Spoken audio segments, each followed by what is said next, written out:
Non, votre image n'est pas figée, je suis juste en état de sidération après avoir vu le film Les Chevaliers du Zodiaque.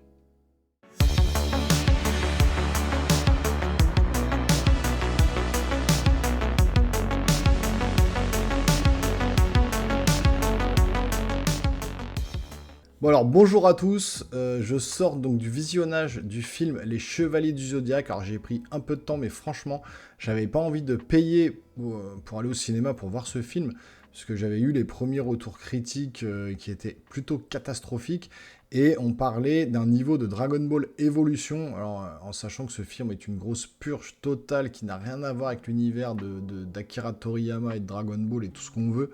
Donc je vous inviterai, si vous ne l'avez pas vu, à aller vous faire votre propre avis sur ce film Dragon Ball Evolution, parce que ça vaut quand même le détour, le plus gros nanar de l'histoire en termes d'adaptation de manga au cinéma. Enfin, en tout cas, on est là pour parler du film Les Chevaliers du Zodiaque, et donc j'ai pu le voir, parce que c'est sur les plateformes de streaming, c'est en téléchargement, c'est partout. Donc je me suis dit, bon là, je vais pas forcément payer, ou alors très peu cher, pas une place à 20 € au cinéma. Donc je vais me faire mon propre avis cette fois-ci, dans ma salle de cinéma, tranquille, posé.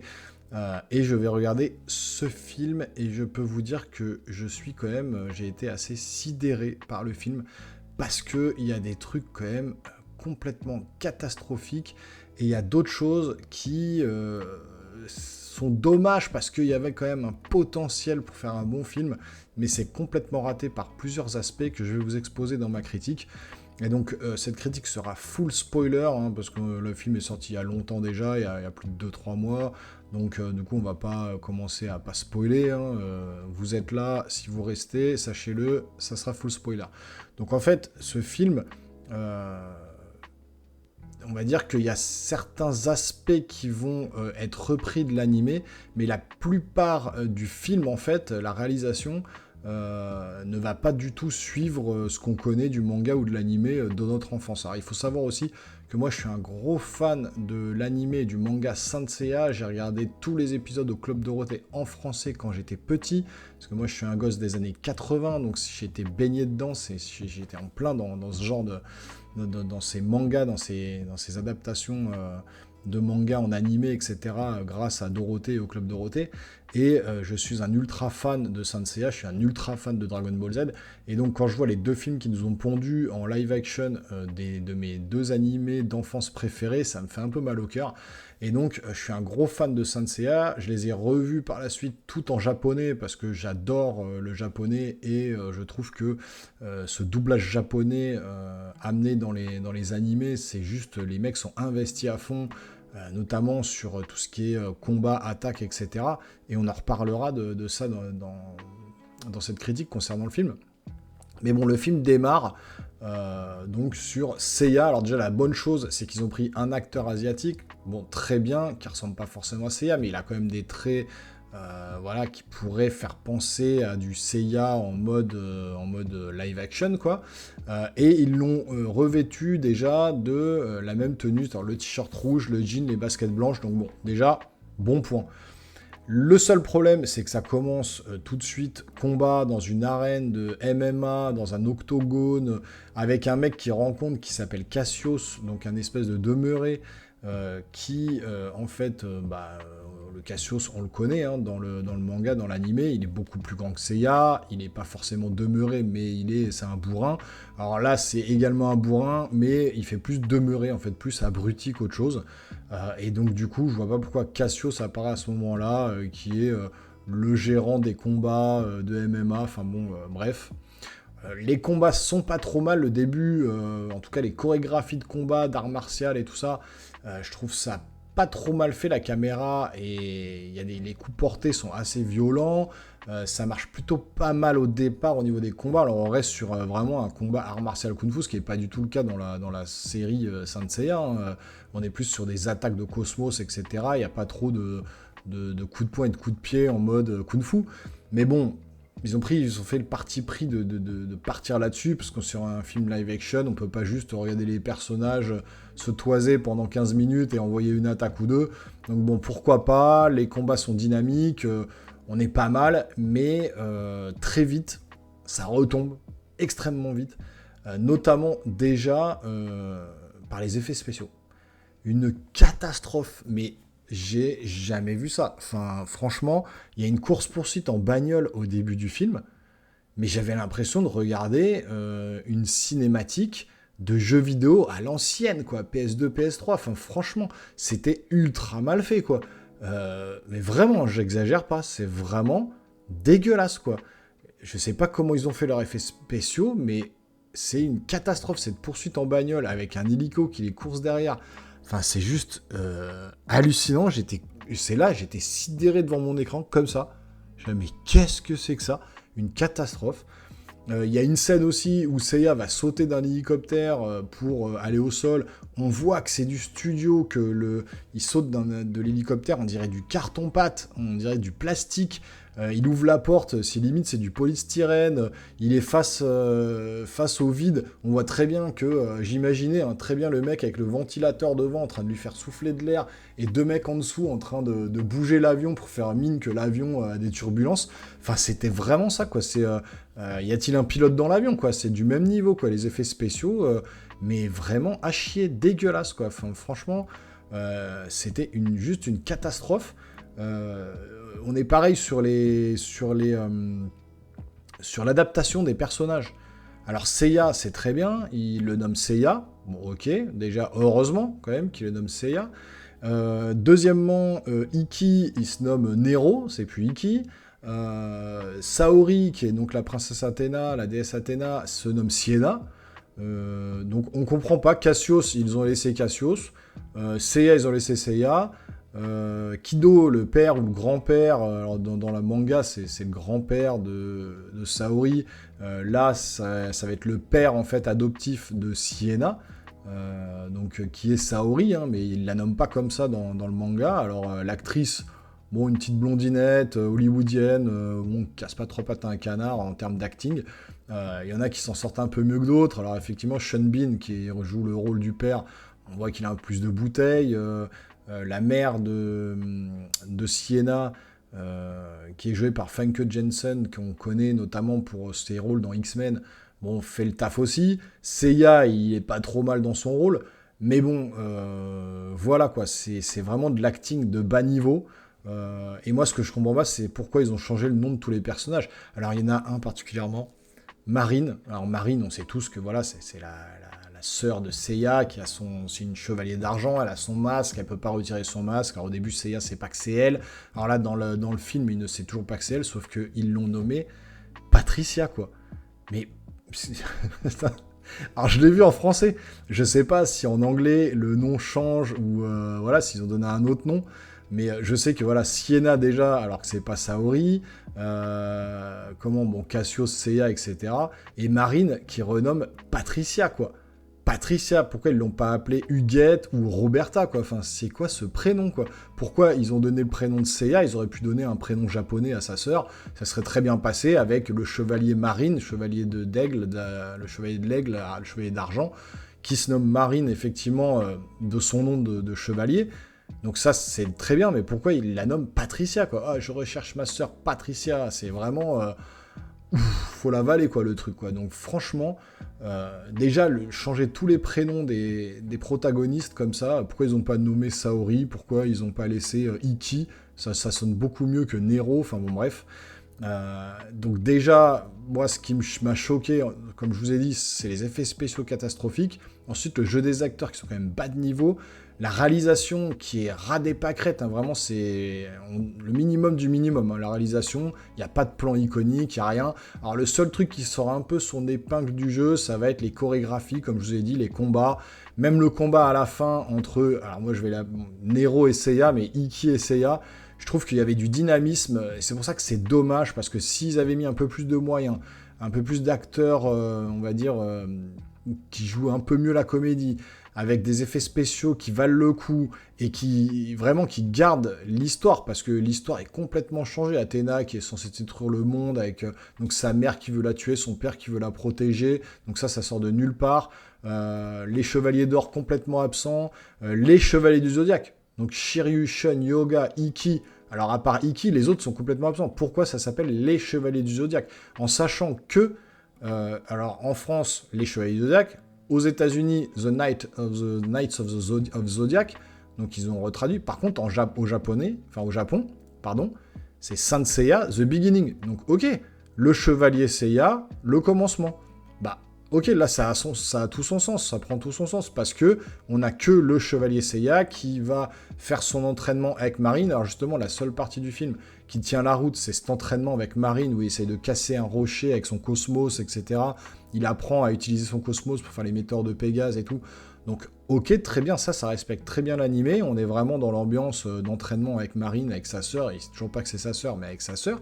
Donc là, on est bon sur ce côté animé. On est bon sur le côté cosmos, météore de Pégase, etc. Ça, c'est respecté. Le père Kido avec Saori qui doit la protéger dans le château, ça ressemble également à l'animé. Donc, il y a quand même beaucoup de petits points comme ça, mis bout à bout, on sent que les réalisateurs ont essayé de se rapprocher de l'animé, mais après ils s'en sont écartés très rapidement avec des stupidités, des idioties de scénarios, de mise en scène, des trucs qui ont ni queue ni tête, qui n'ont rien à voir avec l'animé et qui prennent des raccourcis pas possibles, en sachant que le film dure 1h52, c'est beaucoup trop long. En 1h30, ils auraient pu faire largement le taf. Là, on se demande si à la fin, il n'y aura pas une suite. Parce que, effectivement, Nero, à la fin, Ikki, le chevalier du Phénix, récupère l'armure d'or du Sagittaire, donc c'est le début de l'animé. Il y a ce tournoi du cosmos avec donc Ikki qui arrive et qui dérobe l'armure du Sagittaire, et c'est comme ça que le manga et l'animé débutent. Donc on est quand même sur la fin du film, on va être un peu sur le début de l'animé. Donc on a l'impression que c'est un peu un préquel à Saint Seiya, tout en mêlant quand même des passages de l'animé.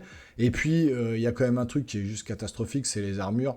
Les cosplayers dans les conventions font beaucoup mieux que ce que j'ai vu à l'écran.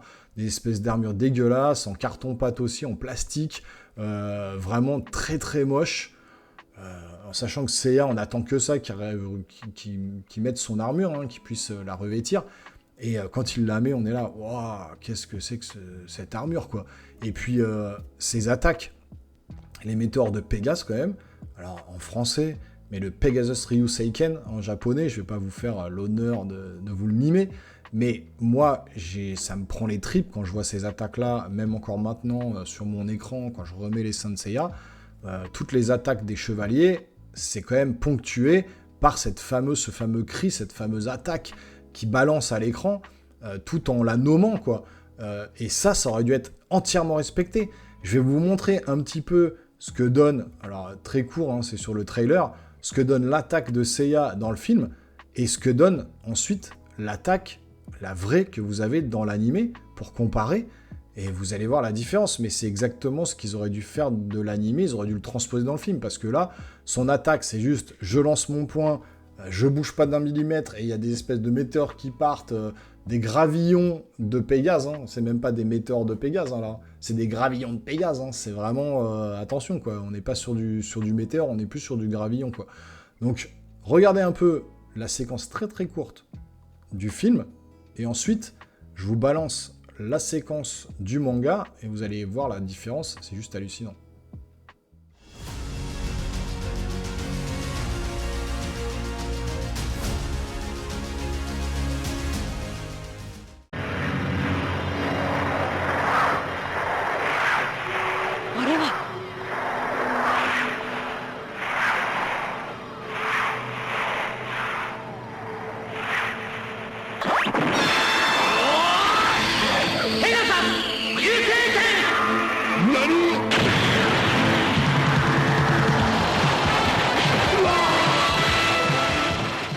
Voilà, vous avez vu l'impact du coup porté par Seiya dans le film, et encore là, c'est très court, mais honnêtement, la séquence dure...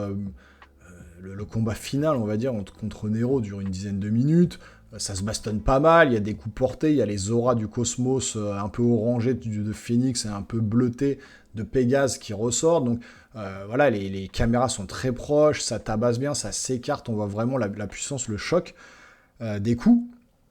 Mais je veux dire, les attaques spéciales, on va dire, Même pas de cri du phénix, de l'illusion du phénix, de rien du tout. Alors l'illusion du phénix, on la voit vite fait. Il met son pouce sur la tête d'un mec, le mec il voit des hallucinations, donc c'est respecté. Et c'est en ça que c'est dommage. C'est-à-dire que vous avez vu les deux attaques côte à côte. Voilà, ils auraient dû prendre l'attaque qu'on a dans le manga et la balancer, et quitte à aller dans le kitsch et être dans la surenchère, y aller à fond, quoi. Y aller à fond, ils ont été très kitsch sur les armures. Ils auraient dû mettre la vraie armure rouge et blanche, l'armure d'Iki, etc. Alors l'armure d'Iki, il y a quand même ses plumes du phénix à l'arrière. Bon, il y a quand même 2-3 trucs qui sont pas mal, mais les casques, c'est pas possible. Ils auraient juste dû mettre les espèces de petits arceaux ou des petits casques très légers. Là, ça fait vraiment trop kitsch. Même les cosplayers font mieux. Donc franchement, mais qu'est-ce qu'ils nous ont pondu, quoi. Je suis sidéré devant ce film. Je suis dégoûté parce qu'il y avait du potentiel, il y avait vraiment quelque chose à faire. On peut parler des musiques aussi. Franchement, les musiques de Saint Seiya de l'animé sont juste phénoménales. Le compositeur, c'est un truc de malade. Je vous inviterai d'ailleurs à aller voir ma vidéo sur le concert symphonique de Saint Seiya. Je la mettrai à la fin si vous voulez cliquer directement dessus. Mais c'était juste une tuerie. Et franchement, cette composition, cette musique, tous les thèmes de Saint Seiya sont juste tellement magnifiques et tellement poignants pendant l'animé et tellement impactants qu'il fallait qu'ils mettent ces musiques-là dans le film, ce qui n'est pas le cas. Toutes les musiques qu'on entend, c'est du rap, de machin, des trucs qu'on entend partout. Il n'y a rien d'original, mais il y a eu un tout petit effort de fait à 3 moments dans le film, pendant l'entraînement avec Marine, quand il saute de l'hélico, puis pendant un combat. On entend vite fait ces petites notes là, donc on entend vraiment ces quelques notes qui sont remixés, remaniés, tout en douceur comme ça, donc on le distingue, qu'on se dit, ah quand même, ils ont fait un petit effort, ils ont mis les quelques notes donc de l'animé, du compositeur, ça fait plaisir, mais pas assez, ils auraient dû y aller à fond, nous mettre toutes les musiques pour nous plonger dedans, c'est pas le cas, et c'est décevant, encore une fois. Donc, musique aussi un peu oubliable pour ce film. Je vais revenir sur un truc, c'est la comparaison avec Dragon Ball Evolution. Clairement, quand même, les Chevaliers du Zodiaque sont un cran au-dessus de Dragon Ball Evolution. Faut pas délirer, Dragon Ball Evolution, il n'y avait rien qui correspondait, c'était des Américains, le Tortue Génial, le Goku, rien n'était respecté, le Kamehameha était pourri, l'histoire était nulle, les effets spéciaux étaient à chier. Alors là, les effets spéciaux, par contre, de Saint Seiya, c'est du même niveau, voire pire que Dragon Ball Evolution. Vraiment, les effets spéciaux, à certains moments, peut-être pendant les combats un peu moins, avec le cosmos et tout ça, ça passe plutôt pas mal. Mais alors, les scènes en hélicoptère, en camion, en voiture, etc., les scènes de course-poursuite, c'est juste une catastrophe, mais c'est hallucinant. Tout est fait en studio. Il y a quelques très rares plans en extérieur. Il n'y a pas de plan exceptionnel d'ailleurs, au niveau de réalisation, de la mise en scène. C'est quand même très très plat. Et au niveau de l'histoire, c'est vraiment... voilà, vous n'êtes pas pris dedans. Saori, Sienna, elle est insupportable, alors que bon, dans l'animé, elle est plutôt quand même très réservée, très justement à l'écoute des chevaliers, elle veut les protéger. Là, elle les envoie chier, elle leur taille, Seiya, elle lui taille des vannes, elle l'envoie balader, elle est hyper hautaine, hyper vulgaire avec lui. Enfin bon, c'est pas du tout l'esprit de Saori qu'on retrouve. Alors à la fin, quand elle développe ses pouvoirs d'Athéna, elle a cette chevelure un peu violette là, un peu mauve que Saori a dans le manga. Donc ils ont respecté ça tout à la fin du film. Et on voit aussi Seiya qui perd son armure et qui continue à avancer grâce à son cosmos. Donc c'est souvent comme ça que se finissent les animés. Seiya n'a plus son armure, mais malgré ça, il arrive avec son cosmos à défier n'importe quel chevalier. Donc on sent qu'il y a un début de quelque chose. On sent qu'ils ont voulu quand même amener ces petits moments épiques, mais qui forcément fonctionnent pas du fait de la réalisation, du fait des effets spéciaux, des costumes qui sont vraiment horribles. Et puis du jeu des acteurs qui sont vraiment très moyens.